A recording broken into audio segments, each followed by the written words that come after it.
Okay, well, now it's official. Australia is basically rat shit. We can't even run a census properly. I mean, what is happening to our country? Seriously. I knew there were some problems with our public servants, but this is ridiculous. They can't run a census? I mean, it's been an absolute fiasco. I got mine in. Actually, I did it on Sunday. I completed the census online. Had no problem at all doing it. But who are these people who thought, oh, wouldn't be a great idea to go online as well as have hard copies? They're not provisioned the phones so that people could get the hard copies, which they obviously were expecting because that's the way it's always been done in the past. The organisation was totally crap. And it really makes you wonder, who the hell have we got employed in Canberra to carry out these campaigns? They're obviously incompetent. The head of the Australian Bureau of Statistics apparently is paid in excess of $700,000 a year. And if it was on performance based, he'd be owing us $700,000 at the moment. This is ridiculous. We need a huge razor to go right through bloody Canberra. I've had a gutful of that place. It has been sucking money out of the rest of the country for years. They have been living in the lap of luxury relatively compared to the rest of us. And I've had a gutful of it. I really have. I think it's time to make a stand against them. And as far as bloody Turnbull, Malcolm Turnbull, and Wonderboy Scott Morrison, I mean, they are the diabolical duo. They really are. They are pathetic. They have no idea what they're doing. Turnbull is living on another planet. I don't know what planet Turnbull is, but it's not one I'd want to go to. I don't think Elon Musk could be one to go to that particular planet. Stick with Mars. I mean, the guy has totally lost it. I think they were stumbling along prior to this, that particular team. Now I think it's terminal. Here's the clock. It's ticking, Mad Malcolm. Seriously, you are on borrowed time. I would predict that this particular government will not last more than a few months at this rate. I just don't believe Mal's got what it takes. I heard him on radio today on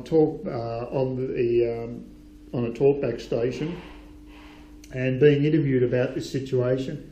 He wasn't even properly briefed. Apparently he's got 50-something odd advisors, and he didn't have a clue what was going on, because the other issue, apart from the absolute fiasco with this with the census, was the other thing about selling out to the Chinese. There's been so many sales of farms, and the one that really is hot is the port of Darwin. I mean, that's strategic port, and it's been sold to the Chinese. I mean, what the hell are we doing in this country?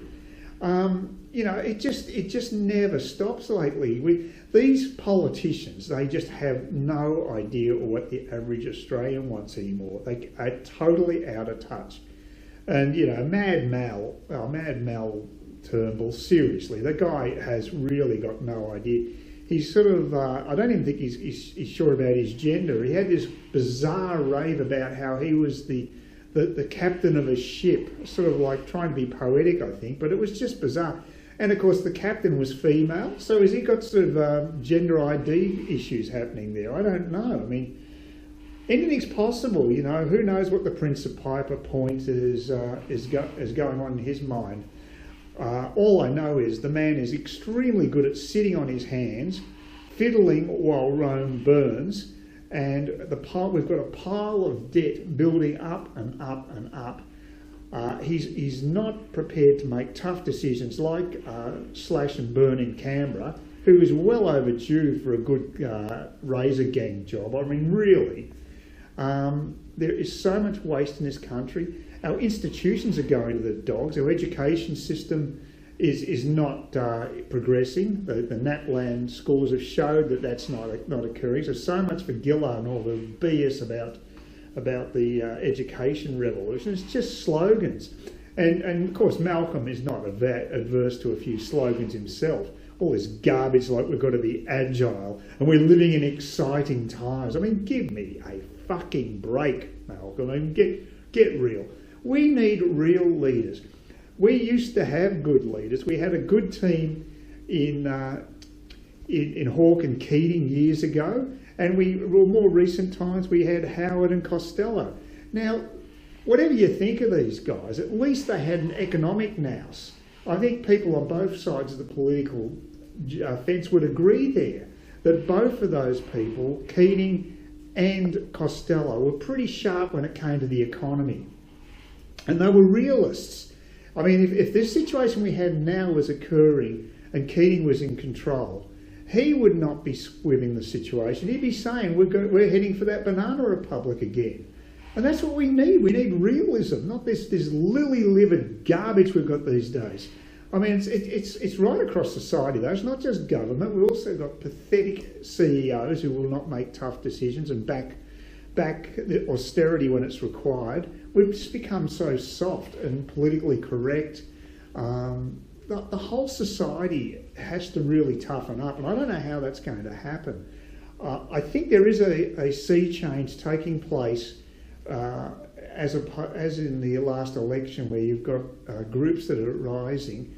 As I mentioned, there's two lots that are pretty obvious, and that's Pauline Hanson, who picked up a swag of seats, and Nick Xenophon, who picked up a swag of seats as well. Now, basically people are moving away from the main parties.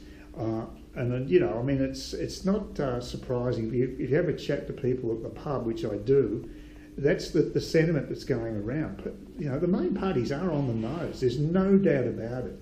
And we should not be surprised by what's going on. But to me, the latest fiasco with the census just sums up the malaise in our modern government. It really does. And how our public servants are not providing, this level of service that we really do require. They're overpaid and underworked, in my opinion, or just plain incompetent. And we need stronger politicians to pull them in. It's like a yes minister situation now. It appears as if we've got, you know, an incompetent public service running the agenda with very weak politicians who let them be manipulated. We need to change that. We need to have a new parameters, and it's just not working the way it is. And the other thing about this census thing that really gets me is how Mal and his pals have spun the whole thing too. They're trying to say it was a hack attack or a denial of service. That's why they had to pull the bloody the web page off at the peak time when people were going to fill it out about 7:30 p.m. on Tuesday night. Now that just doesn't make sense. It smells. That is the time when the peak demand occurred, and it's more likely that the reason they pulled it was because they hadn't provisioned enough storage to take in the data, and the whole system just basically collapsed. In other words, they did it on the cheap. They had IBM as consultants. They paid them a fortune, and they still got crap. That's what it appears to be. And to me, that seems a more plausible explanation compared to this stuff about hack attacks from overseas and denial of service attacks. It's probably much more likely that they just haven't planned it properly and provisioned enough data to be enough grunt to basically capture the data. I mean, we're talking about a lot of people logging on at the one time. And, you know, it could be in the millions, because a lot of people felt they had to fill out the census forms on that night. And that's another indication of how half-cocked this whole thing's been. The communication from the Census Bureau, from the ABS, has just been terrible. They have not communicated what the time frames are that you have to actually fill out these forms. As it turns out, you've got a couple of weeks after the actual date of the census, so the whole thing's pretty farcical. It's not going to be that accurate because people will forget. The data won't be perfect because of that. and it was never going to be totally perfect, but this one's going to be the most flawed census there is. It's probably going to be pretty well useless, actually. So this money that's been spent, which is at least 100 mil or more, it's a lot more than that because they've paid a lot more in consultancies from what I can gather, it's just being pissed up against the wall. I mean, it's just, as I say, government waste, it just continues on and on and on. And, you know, I don't know if I also am too happy with people like the Nick Xenophons of this world grandstanding over this issue, saying, oh, I'm not going to reveal my name because I don't believe the data's safe. And if they had my name for 4 years, oh, the horrible things could happen. Give me a break. There's more important things than that to worry about, Nick. But, you know, South Australia is a very strange place. It's a place where, you know, we've got Sarah Hanson-Dunn has come from South Aussie. Personally, I'd just build a trench around it and make it, let it float off into the southern seas, and let them fend for themselves. Maybe take the Barossa off, and that's probably the only part that I'd keep. I think that might be worth a bit of money, and we could use that. But as far as the rest of the place is concerned, let them drift off into the ocean and fend for themselves. And the other one I wouldn't mind letting go of is Tassie. I think we should basically just cut ties with Tassie, and probably be a good idea to return it to a penal colony status. And that's where we can put all these dodgy politicians. We can just make it into a penitentiary for Australian politicians who have let down the public. I mean, it'd fill up pretty fast. There's a lot of names on that list. And of course, if we cut ties with Tassie, we wouldn't have to pay them, and they'd have to fend for themselves too. It'd be interesting to see how they go. And of course, the other beauty of that is we get rid of the damn Senate, which has been way overrepresented by Tasmanians and people from South Aussie population-wise for years. Totally unrepresentative. So I think that'd be a great move. And the only other part of infrastructure change I think we could do is build a wall around Canberra and rezone it for landfill. I think that's probably its best use. We can just use it as a national dumping ground. I think that'd be a much better way of using that land rather than filling it up with public servants. I think these reforms would be a start. It'd be a start in getting Australia back on track, and it'd save us a hell of a lot of money. So these are just a few of my thoughts. You know, I am bolt pissed off at the moment, as you can tell. I'm not happy with the way this place is going, and I'm just hoping that some common sense leadership will emerge eventually. You know, I got a feeling that the public aren't going to put up with this crap for much longer, and I'm not sure what the consequence is going to be. I think they're testing the limits of democracy, the way we people are getting fed up. So that's my rave for the day. I've still got a bit of a cold and I'm cranky, as you can tell, and I'm fired up.